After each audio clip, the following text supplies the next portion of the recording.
মাঝে মাঝে আল্লাহ আমাদেরকে দুঃখ কষ্ট দিয়ে পরীক্ষা করতে চান, এগুলো আমাদের জন্য খারাপ নয়। এই দুঃখ কষ্ট বিপদ আমাদের কোমরকে সোজা করে, আমাদের পায়ের মাটিকে শক্ত করে, চিল্লায় বলেন ঠিক কিনা? প্রতিকূল পরিবেশে কিভাবে বাঁচতে হয় এই দুঃখ কষ্ট আমাদেরকে শিখায়। এজন্য মুমিন বান্দার বৈশিষ্ট্য হচ্ছে দুঃখ কষ্ট বেদনা জ্বালা এগুলোতে সে আপসেট হয় না, সে হাল ছেড়ে দেয় না, সে ভরসা রাখে একজনের উপর, চিল্লায় বলতে হবে তিনি কে? কারণ মুমিন জানে রাত্রি যত গভীর হয় অন্ধকার তমানিসা ভেদ করে সুবহে সাদিক হয়।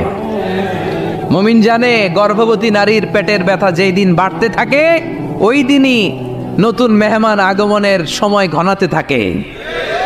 মুমিন জানে তার জীবনে দুঃখ কষ্ট বিপদ যত বাড়তে থাকে সুখের দিন কাছে আসতে থাকে। এজন্য মুমিনের হারাবার কিছু নেই।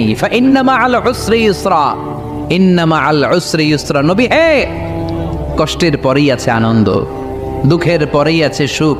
আপনি সমস্যায় পড়েছেন, ওই সমস্যার সমাধানও আছে না নাই? এই পৃথিবীতে এমন কোনো সমস্যা আছে যেটা সমাধান নাই? কথা বলেন। সমস্যা তৈরি করেছে কে?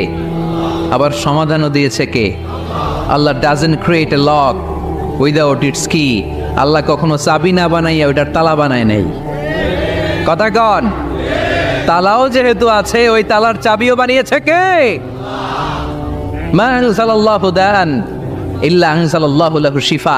আল্লাহ দুনিয়ায় এমন কোনো রোগ পাঠায় নাই যেই রোগের ঔষধ বানায় নাই, এমন কোনো রোগ নাজিল করে নাই যেই রোগের কোনো চিকিৎসা বানায় নাই, হয়তো সেটা আবিষ্কার হয় নাই। অনেকে ক্যান্সারের কথা বলতে পারেন যে হুজুর ক্যান্সার এমন রোগ, এই ক্যান্সার তার নাই কোনো অ্যান্সার, কিন্তু বিজ্ঞানীরা বলতেছে এটারও অ্যান্সার আবিষ্কৃত হচ্ছে। সুবহানাল্লাহ কইবেন না? কিছু কিছু ক্ষেত্রে হয়েও গিয়েছে। এজন্য দুঃখের পরেই আছে সুখ, কষ্টের পরেই আছে আনন্দ। এই দুনিয়াটাই এরকম, কষ্টের পরই আনন্দ। দেখবেন তারাবির নামাজ 20 রাকাত পড়তে কষ্ট লাগে না? কোমরে ব্যথা, হাঁটুতে ব্যথা, কিন্তু 20টা রাকাত যখন শেষ করে মসজিদ থেকে বের হই একটা আনন্দ আছে না নাই? কষ্ট করে পরীক্ষার জন্য প্রিপারেশন নিলেন আপনি কয়েক মাস, কিন্তু ফলাফল যখন ভালো হয় তখন একটা আনন্দ আছে না নাই? সারাদিন রোজা রাখলেন রমজানে, কি কষ্ট, তৃষ্ণায় গলা ফেটে যায়, কিন্তু ইফতারির সময় যখন রুহ আফজা শরবতটা খাই কেমন লাগে? একটা আনন্দ আছে না নাই? এজন্য আল্লাহ বললেন فإن مع العسر يسرا إن مع العسر يسرا। ও নবী, কষ্টের দিন মক্কায় অল্প কিছু দিন, মদিনাতে আনন্দের দিন অপেক্ষা করছে।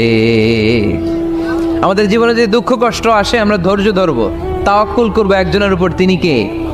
কারণ আমরা বিশ্বাস করি কষ্টের